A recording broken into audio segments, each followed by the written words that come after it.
There's something most people throw straight into the trash every single morning, and a quiet group of gardeners have been bending down to pick it back out of the bin for decades. Used coffee grounds. The damp, dark leftovers at the bottom of your filter. There are folks who treat that stuff like buried gold, working it into the soil around their roses and their tomatoes and their blueberries, and they'll tell you it's one of the best free things you can give a garden. And the internet has taken that and run wild with it. Coffee grounds will fix your soil. Coffee grounds will kill every slug. Coffee grounds will make your hydrangeas turn blue, repel every pest, fertilize everything, and cure whatever ails your yard. A free miracle hiding in your kitchen that the garden centers don't want you to know about. I'm going to tell you something far more useful than that fairy tale. I'm going to tell you what coffee grounds actually do in a garden, what they absolutely do not do, and the second secret, the one almost nobody mentions, that determines whether those grounds help your plants or quietly choke them to death. Because here's the truth that gets buried under all the hype. Coffee grounds are real, they're valuable, and used the wrong way, the exact way half the videos online tell you to use them, they can do genuine harm. Let me start with why this even matters. Why your soil is the whole ballgame in the first place. Most people think a garden lives on sunlight and water. And it does, but that's only half the story.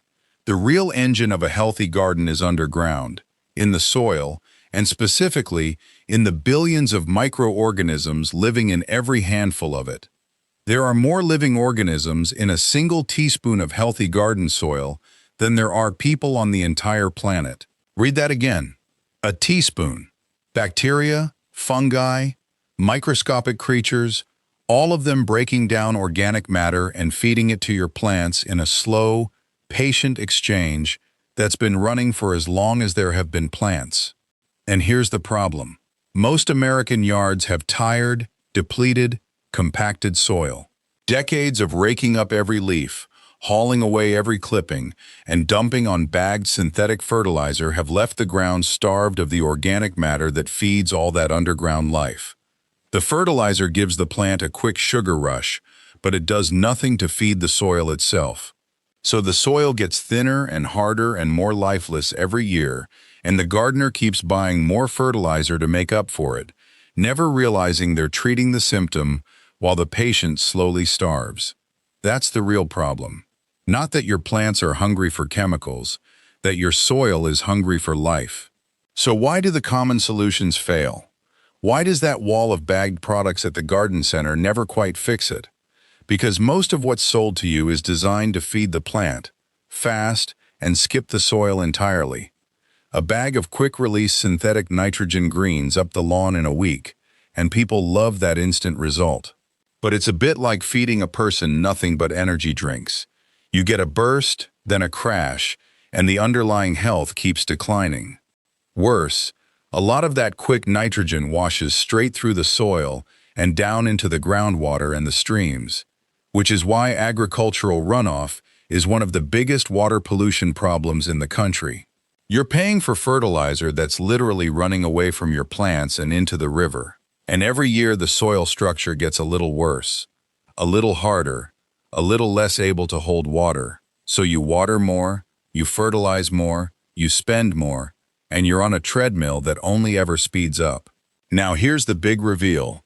The thing the coffee-loving gardeners understand that the rest don't. Coffee grounds are not a fertilizer in the way people think.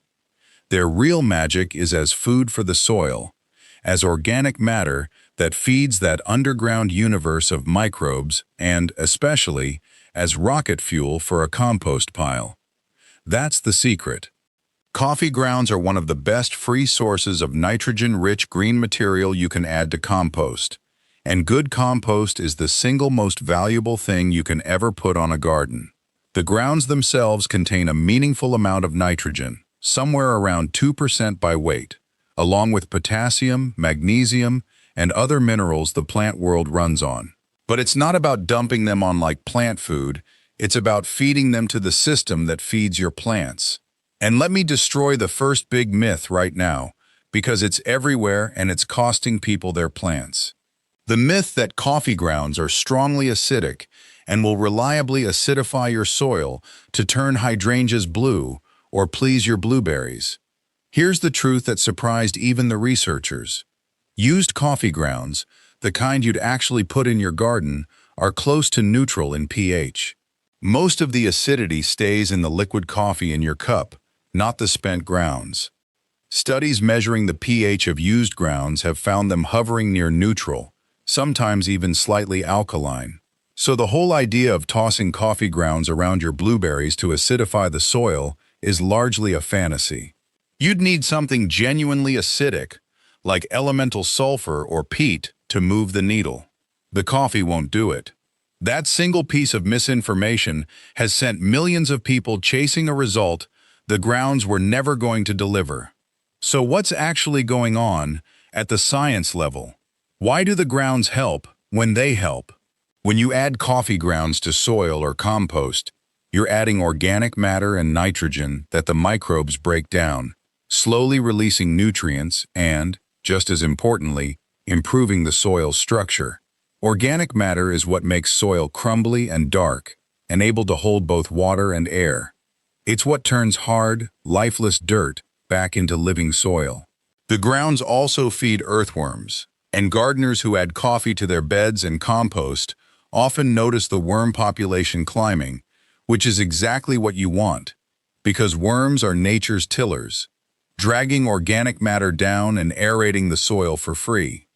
But, and this is the catch, the science also reveals, fresh coffee grounds, applied thick and direct, can actually suppress plant growth in the short term.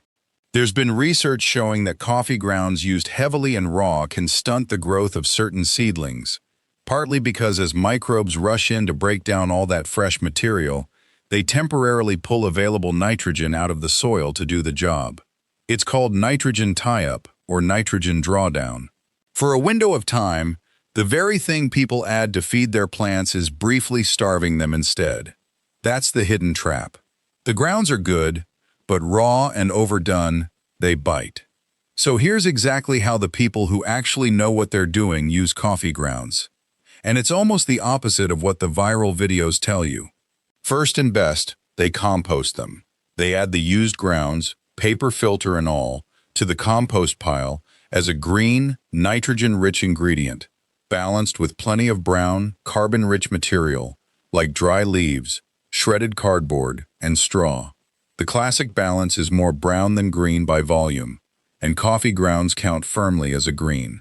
Composted first, the grounds lose their bite entirely and become pure black gold, finished compost that you can spread anywhere with total confidence. The microbes do the dangerous early work inside the pile instead of in your flower bed. Second, when they do apply grounds directly, they use them thin and they mix them in. Never a thick, wet mat on the surface. Because here's another problem nobody warns you about. Coffee grounds are very fine particles, and spread thick they pack down and form a crust, a water-repellent layer that actually blocks moisture and air from reaching the soil, the exact opposite of what you wanted. So the smart gardener sprinkles a thin layer and rakes or scratches it into the top inch of soil, or better yet, just throws them in the compost and skips the risk altogether. Now here's the second secret, the bigger one. The thing that matters more than the coffee itself, and that almost nobody talks about. And it's this. Coffee grounds are just one ingredient. The real prize, the thing that transforms a garden, is the whole composting system. And most people are throwing away the rest of the ingredients along with the coffee. Think about everything that leaves your kitchen and your yard in the trash and the green bin every week. Vegetable peels, fruit scraps, eggshells, those dry autumn leaves, grass clippings, coffee grounds, paper towels, cardboard. Americans throw away staggering amounts of food and yard waste. Food waste alone makes up a huge share of what goes into landfills, and yard trimmings add millions of tons more. And here's the cruel irony. When all that organic matter rots in a landfill, sealed away from oxygen, it produces methane, a powerful greenhouse gas. But the very same material, composted properly in your backyard with oxygen, becomes the richest soil amendment money can't buy. You are quite literally throwing away the single best thing for your garden and paying to have it hauled off to become pollution instead.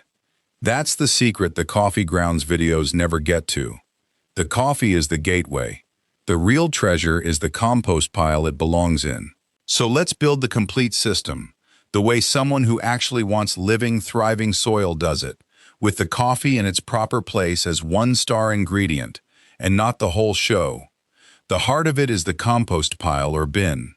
You want a roughly even mix by feel of greens and browns, leaning toward more browns. Your greens are the wet, nitrogen-rich stuff, the coffee grounds, the vegetable and fruit scraps, the grass clippings, the eggshells. Your browns are the dry, carbon-rich stuff, the fallen leaves, the shredded cardboard and paper, the straw, the small twigs. Layer them, keep the pile about as moist as a wrung-out sponge, and turn it now and then to keep oxygen flowing. The microbes do the rest, heating the pile up as they work, and in a matter of months you've got dark, sweet-smelling, crumbly compost that looks and smells like the floor of an old forest. That compost goes back onto your beds as a top dressing an inch or two thick, or gets worked gently into the soil, and it does everything the bagged products promised and more. It feeds the soil life. It improves the structure so the ground holds water through dry spells and drains through wet ones. It releases nutrients slowly, on the plant's schedule, with no burn and no runaway runoff into the streams. It's the closest thing to a genuine garden miracle that exists, and it's built almost entirely from things you were paying to throw away. Around that core, the coffee grounds play their supporting roles. Straight into the compost as a steady supply of greens, sprinkled thin and scratched into beds when you have extra. Worked around the worm bin if you keep one, because composting worms genuinely seem to thrive on a modest coffee habit. And here's one more honest, smaller use that does have some backing. A barrier of coffee grounds may mildly deter slugs and snails, and there's some evidence caffeine is unpleasant to them, though I'll be straight with you. As a standalone slug defense, it's inconsistent and the research is mixed. Treat it as a minor bonus, not a wall. Let me put the real cost comparison right in front of you, because this is where the whole thing turns upside down. The gardener chasing results with bagged products buys synthetic fertilizer at $20, $30, $40 a bag, several times a season. They buy bagged soil conditioner and bagged compost and bagged mulch, hauling sack after sack out of the store and into the trunk, easily a few $100s across a year for a decent-sized garden. And the soil, underneath it all, keeps getting a little worse, so next year the bill is the same or higher. The composting gardener, by contrast, spends almost nothing. The ingredients are free, they were headed for the trash anyway. A simple bin can be built from a few pallets or a length of wire fencing for next to nothing, or bought for modest money once and used for a decade. The coffee grounds are free, and many coffee shops will hand you bags of used grounds for nothing if you just ask, because they're glad to get rid of them. So you're looking at a near-zero ongoing cost, producing a soil amendment that outperforms the expensive bags, while your soil gets richer and more alive every single year instead of poorer. The math isn't close. It was never close. The reason the bags keep selling isn't that they work better. It's that nobody profits from telling you the best stuff is already in your kitchen, and that's the part genuinely worth sitting with. The old farmers and gardeners understood this in their bones, long before there was a study to cite. They composted because hauling things off and buying them back made no sense to a practical person. They knew the manure pile and the leaf heap and the kitchen scraps were the wealth of the farm, not the waste of it. Somewhere in the last few generations, as everything got bagged and branded and sold back to us, we forgot. We started paying for the very things our grandparents fed straight back into the ground. The coffee grounds trick survived because it's a small, stubborn piece of that old wisdom that refused to die. A daily reminder that the bin and the compost pile were never trash cans. They were ingredients. So here's where I'll leave you. Yes, save your coffee grounds. Absolutely. But understand what you're really doing when you carry them out to the garden. You're not sprinkling a magic powder that acidifies soil or fertilizes on contact, because that was never true. You're feeding them into something far bigger, a living system that turns your everyday waste back into the richest soil you'll ever grow in. Don't dump them thick and raw around your seedlings, where they'll crust over and tie up the nitrogen, and do the opposite of what you hoped. Compost them, mix them thin, feed the soil and let the soil feed the plants, the way it's worked since long before any of us were here to take credit for it. The coffee isn't the trick. The coffee is the doorway, and on the other side of that doorway is the oldest secret in gardening, the one they quietly stopped teaching us once they figured out how to sell it back in a bag. If this changed the way you look at the bottom of your coffee filter tomorrow morning, do me a favor and hit that subscribe button, because the next file we're opening is one that gardeners have argued over for generations. There's a single common kitchen scrap, something you almost certainly threw away this week, that some swear feeds tomatoes like nothing else on earth, and the truth about whether it actually works, and the surprising right way to use it, is going to change how you grow every tomato from here on out. I'll see you in that one.